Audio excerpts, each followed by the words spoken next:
Hello, hello. So this is going to be a painful video to make. Also bear with me, I'm very fucking stoned. Just got out of class and smoked a fucking fat joint of sativa. But yeah, I gotta say, because I've been, I think, actively denying this fact for too long. But I think I've admitted this before, but I've had on and off issues with benzo dependency throughout my life, and physical addiction to that stuff is probably one of the most damaging, if not the most damaging, form of withdrawal you can get. It's also one of the only ones that can kill you because it can give you seizures. So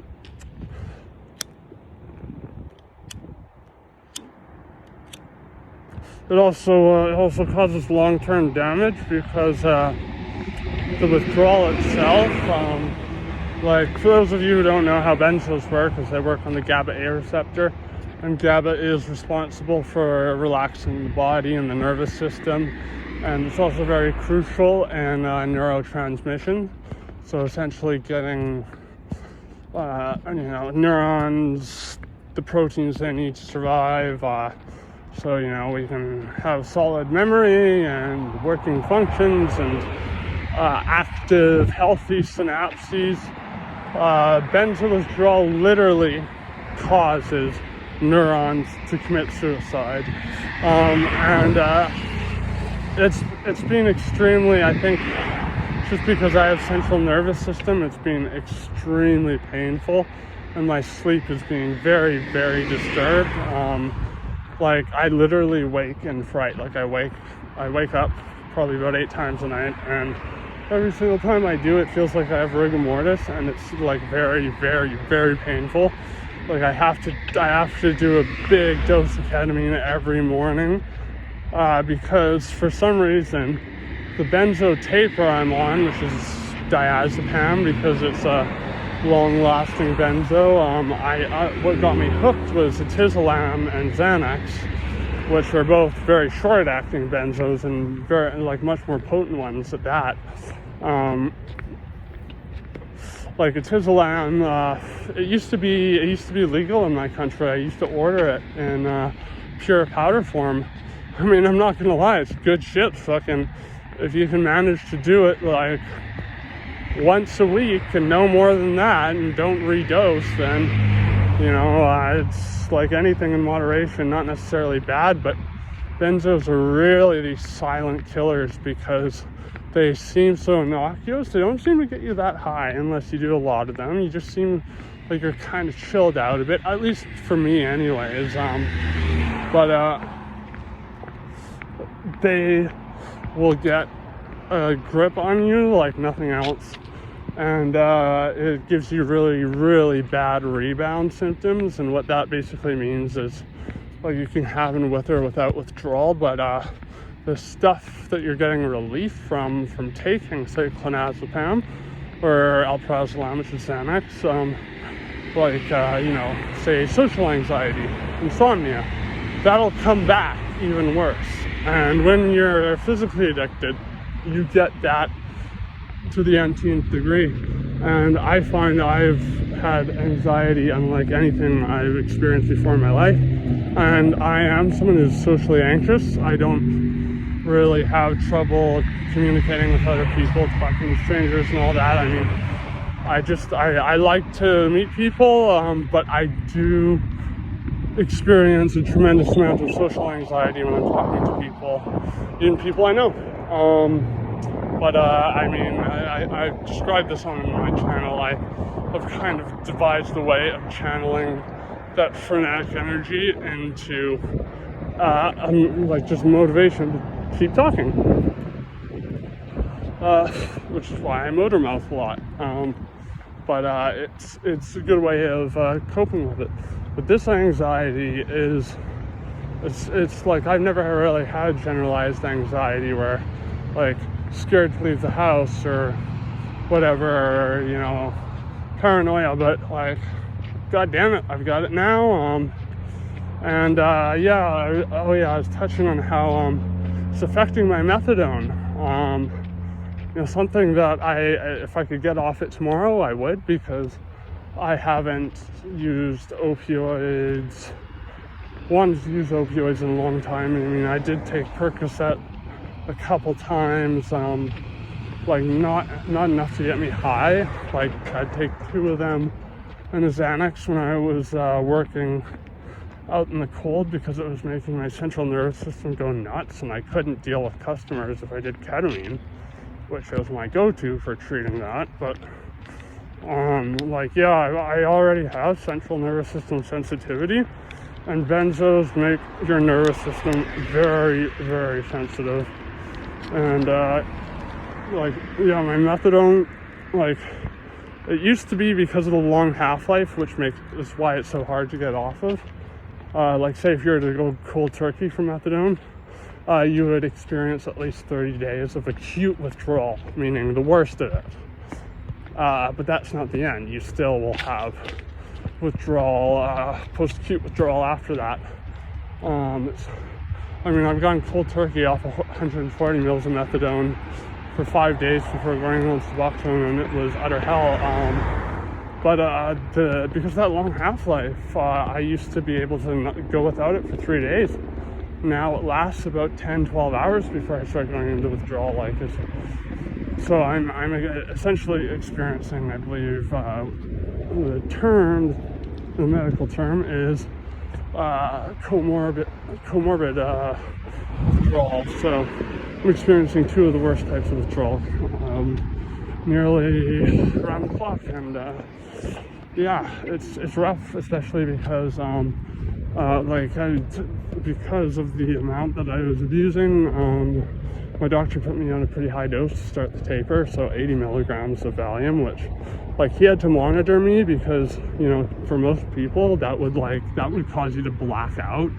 But, it really didn't do much to me because of my tolerance at the time. But, I didn't want to be on this, so I managed to get myself down to 60 pretty quickly. And oddly enough, it wasn't that hard. But, now I've only gone down another 2 milligrams, and it is fucking just a nightmare. It is a living, waking nightmare, and it's going to take forever to get off of this stuff. It's going to be at least a year, probably longer, because of just how seriously or severely I'm being impacted by the withdrawal effects. You probably noticed, my neck's twitching. That's something that happens. You get kind of spasms, and mainly it's my neck, and it's just it's just really sucking the fucking life out of me, man. And here's the thing, I'm no stranger to withdrawal. I've experienced precipitated withdrawal because of once it was my fault, because I did Percocets one night and then took my dose of Suboxone the next day. This was a long time ago, and it was a large dose of Suboxone. And what happens with Suboxone is, if you have an opioid in your system, an opiate, and you take it, it will compete with the opiates on your receptors and cause this long, drawn-out process of kicking them off your receptors, which essentially throws you into what they call precipitated withdrawal. Now, withdrawal itself from heroin, opioids in general, opiates, it's awful. It's awful. You feel like you're dying. I've heard people say it's like the flu times 1,000, but I don't even think that covers it very well. It's worse than that. But here's the thing: precipitated withdrawal is 100 times worse than regular withdrawal. It's actually, and I've had doctors and pharmacists confirm this to me, it's on the pain scale, the top of the pain scale, for the most painful thing a human being can endure. And I believe it, because the majority of times I had it was when I it was my fucking doctor's mismanaging getting me onto it, and I probably had it about 12 times in 5 days, and like you black out from it. It's so bad.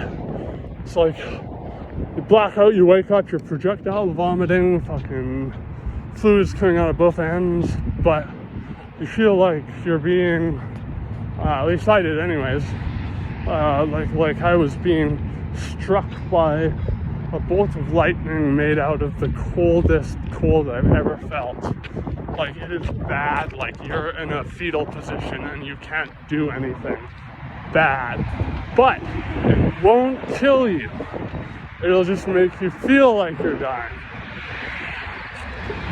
And I gotta say, the benzo withdrawal, while the symptoms aren't that bad,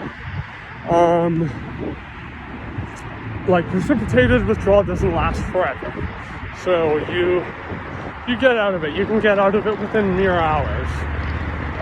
But this protracted benzo withdrawal, day after day after day, like to the point where I'm becoming scared to go to sleep, because I know what that means is that I will be waking up multiple times with so much pain and stiffness in my joints and muscles, my nerves, that I'm gritting my teeth and holding back screams.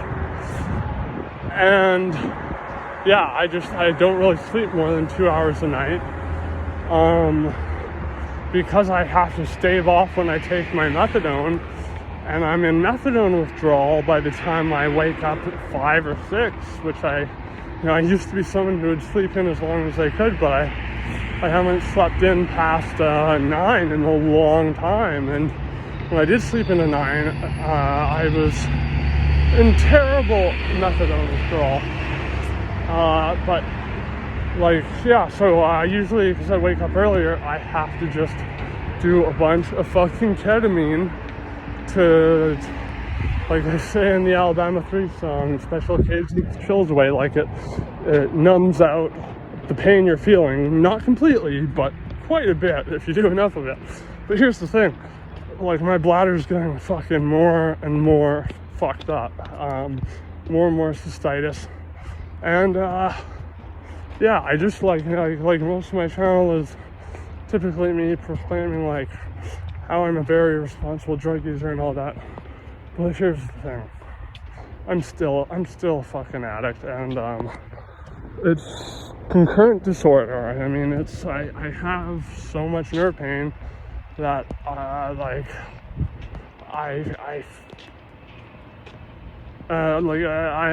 suffer to the point of not being able to talk sometimes if I don't treat it.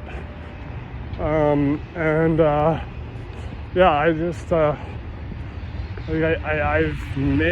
made a poor decision with benzos. I mean, I have been proud of not doing hard drugs like opioids or methamphetamine or shooting cocaine like I used to do back when I was a teenager. I have no fucking desire to do that at all. And I mean, I still praise psychedelics, but I mean, those are, in my mind, not really drugs of abuse. Ketamine, I don't consider a psychedelic. I think ketamine can very much be a drug of abuse. They call it hippie heroin for a reason. One speaking of DMT though, one nice reprieve I got from this was, I was just, oh god, I was in shambles yesterday. I felt fucking terrible. I just like, if my mom was there, I would have just given me a hug, but she's out of town, and so like, I just fucking need some warmth right now, and I need to touch base with, I consider the DMT entities like a family to me in a way. And when I finally broke through, oh my god, I encountered this purple spiral-like entity, and she just radiated maternal love. And I was like, please just give my body, which is just riddled with like painful, cold chills, warmth. And it did. And that was, I mean, it's this is just me, but I mean, every time I do DMT, it seems like it just gives me exactly what I needed. And not in a way where it's like, oh, okay, I feel better now, great. It's like, no. Now I feel like I should go and do what I was supposed to do during the day, during, my priorities. And if I haven't exercised enough, I should go exercise. If I haven't done enough writing, or practiced the guitar, I should write. If I haven't taken a shower, I should shower. Like, it's interesting. It's like ET phone home in a way for me. But a lot of people describe sort of hellish experiences on it. Oh, fuck, I gotta go. Construction everywhere, so I guess I gotta go another way.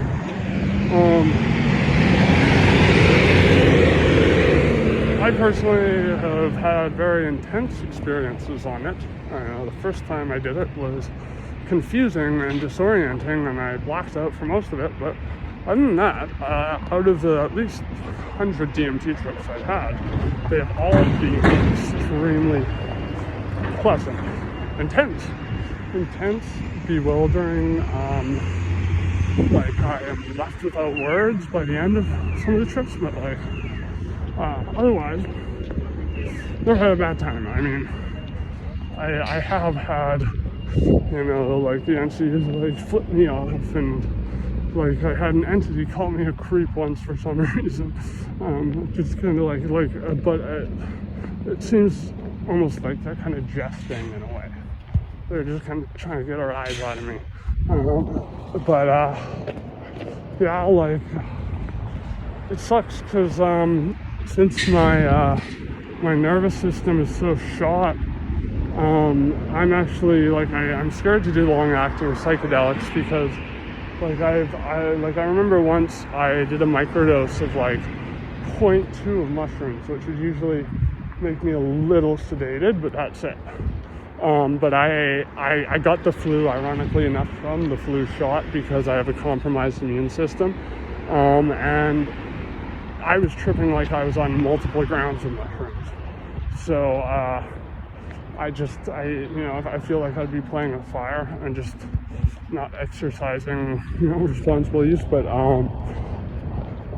because I'm a stickler about knowing the dose you're taking and being in the right place around the right people and the right mindset, all that. But here's the fucking bitch of it. That is my antidepressant. DMT is really fucking cool and everything, but it doesn't give me a 3-day afterglow where I feel like a normal person. Oh my god, another sidewalk closed. Fuck's sake. But I also am experiencing, you can probably tell I got the sniffles a bit. I'm experiencing what they call a benzo flu.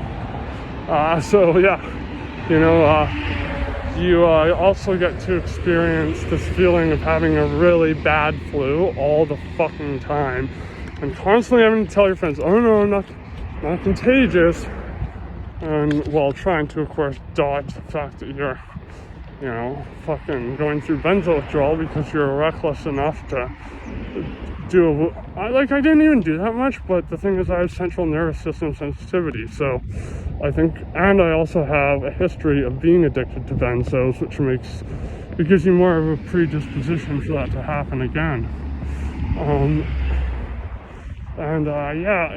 It's fucking awful, man. People literally go crazy from just how bad it is, and also the protracted nature of the symptoms. Because it's, as I said, it's gonna be a year, and it's just gonna get worse as I go down. At least a year, anyways.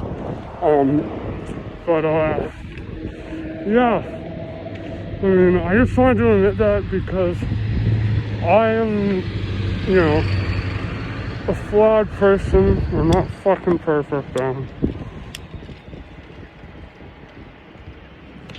I've spent so much of my life going to pain specialists and stuff like that, and they've diagnosed me with this and that, at least 5-6 things. I just kind of stopped counting after 5. They're all related to neuralgic nerve pain, so that means the nerves themselves aren't actually hurting. It's just my brain misinterpreting the signals.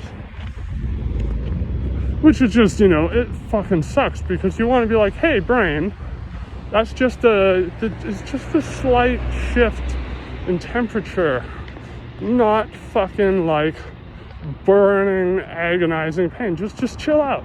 But of course you can't do that. Can't do anything about it. Fucking, and the only thing that really takes it away completely for me is ketamine.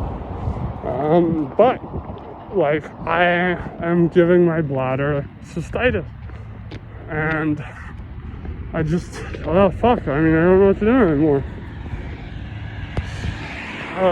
I'm not saying like fucking this is the end, my friends. No, I have endured fucking a lot of awful shit in my life, and this is gonna be something else. It's gonna be a mucky, fucking dangerous swamp that I'm gonna have to fucking soldier through.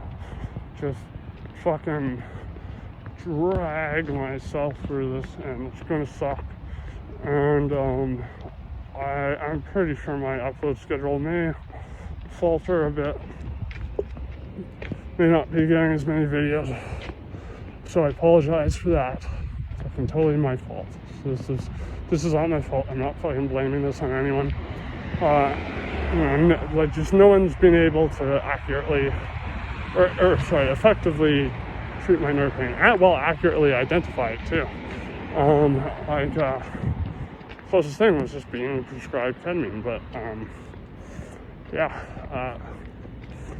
it's not fun. And this is a serious disclaimer against people who want to use Xanax recreationally, or people who are even prescribed benzos. Even low doses can get you hooked and give you rebound symptoms, even from just using it a couple times. So please do proceed with caution. Like, I've been a good boy about like not fucking doing more. It's essentially just a waste of drugs, and doesn't do anything except worsen your symptoms. But taking more benzos while you're on a taper, it won't really do anything, because the problem isn't that your brain doesn't have enough GABA. Your brain has tons of GABA. It just, what regulates it is not working at its full capacity. So by taking more benzos, you're just introducing more GABA into your brain to regulators that are already backed the fuck up. So, like, one thing about psychedelics, long-lasting ones anyways, is I get great comfort in having a trip killer. And the only effective trip killer I've found is fucking benzos. That was really the only reason I was using them for a long time. And like almost never using them. It was more so the idea of just that I had a trip killer handy if necessary. But I almost never would take it. The few times that I did over the last few years was just at the end of a trip, where I was like, okay, it's been 16 hours, I want to sleep, god damn it. So it was like I already experienced the majority of the trip. I did used to, when I first started doing DMT, I took benzos beforehand, because like you get extreme anxiety when you are doing something that intense, like understandably. And the thing is, like, if you because it only lasts 10 minutes, because it kicks you out of your body, you can't reach for benzos and wait an hour for them to fucking kick in. Or, I mean, for me, they really kick in about 15 minutes, because I just chew them up. But I don't advise people. Well, I don't advise people to abuse them at all. But it's just this means. Sorry, I just got to tie my shoe. This means there may be less kind of traditional psychedelic trip reports, and it means my depression is going to get fucking insanely worse. And I'm really dreading that, because major depressive disorder, as I've expressed before, is lethal in 9 out of 10 people because it makes you so depressed you want to kill yourself. Like, it really sucks the joy and color out of life. And from doing serotonergic psychedelics that are long-lasting, I got the antidepressant effect that nothing else provided me. I mean, some people get it out of ketamine. I personally don't. I know ketamine does activate the hippocampus, which is like depression is typically caused by inactivity in the hippocampus, as well as a lack of serotonin, or serotonin not being properly regulated.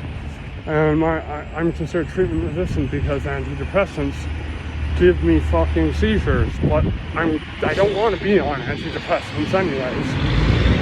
I'd rather have a fun, insightful trip where I wake up feeling like there's hope in the world, and having that carry me through the next 3 days.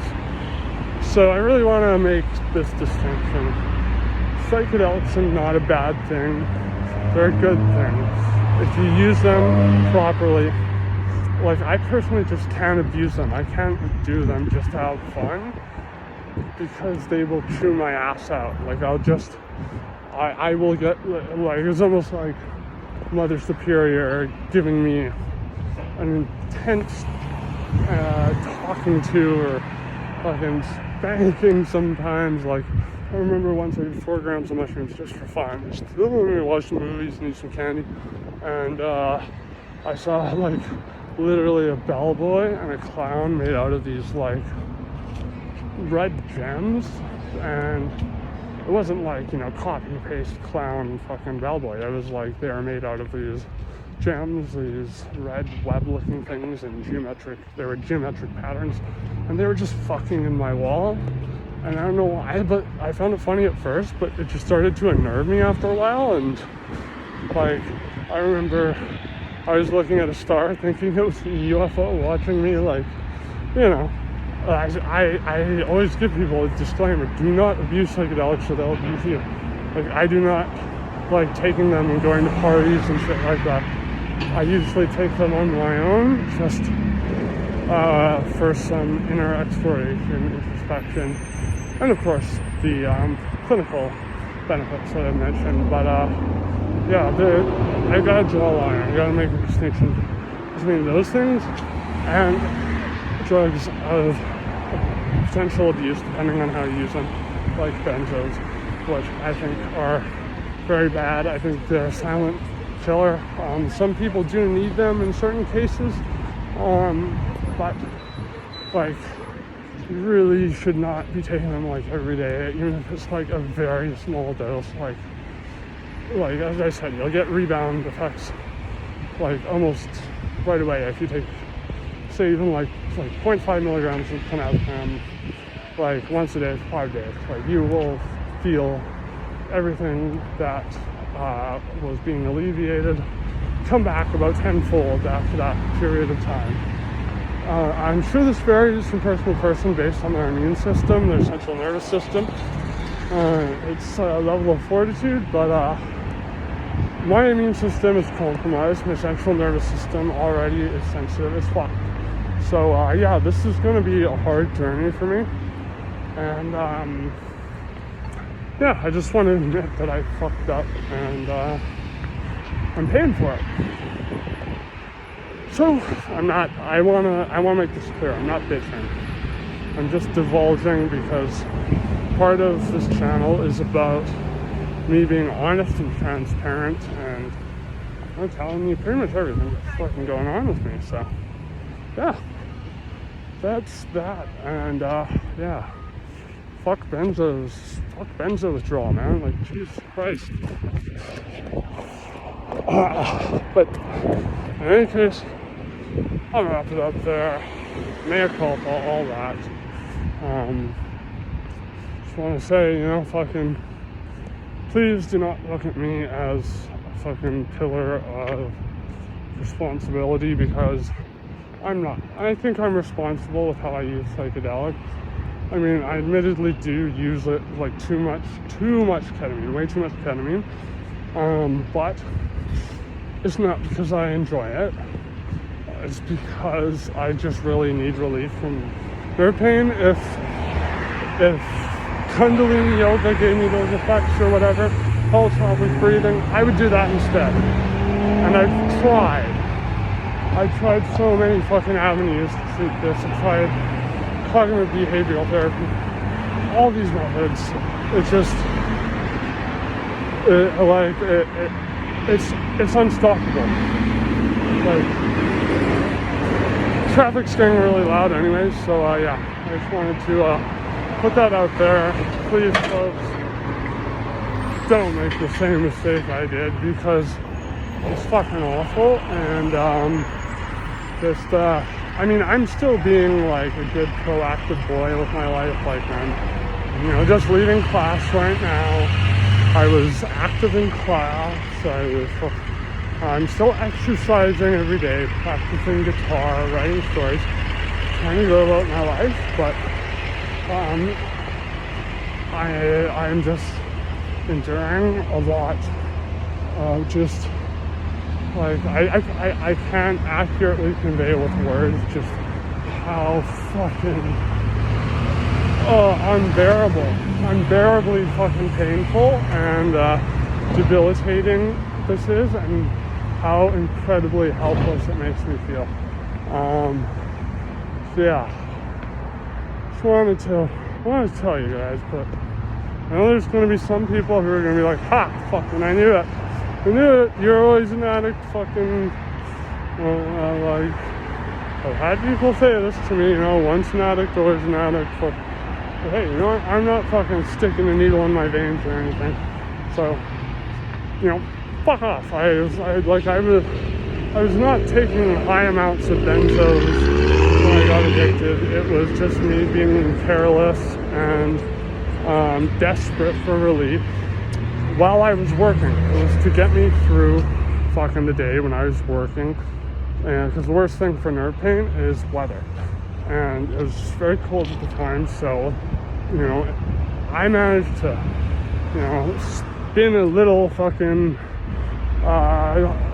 puzzle of fucking justification in my mind, just a little ass backwards logical circuit that made me go, oh, it's alright what I'm doing, and this isn't gonna have consequences. Well, fucking it did, and here I am.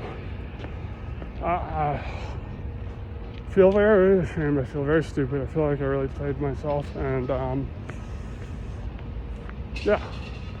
And I feel like I've almost let you guys down, because this channel's about harm reduction, and I've done some serious harm to myself. Yeah, anyways. I got something a little more upbeat to talk about, so I'll fucking make a video about that in just a couple minutes here. Love ya. Keep it real, man. Man, fuck it. Okay, I'm using a term in gender neutral way. Please, no one get pissed off. Keep it real, folks. That's fine. Bye.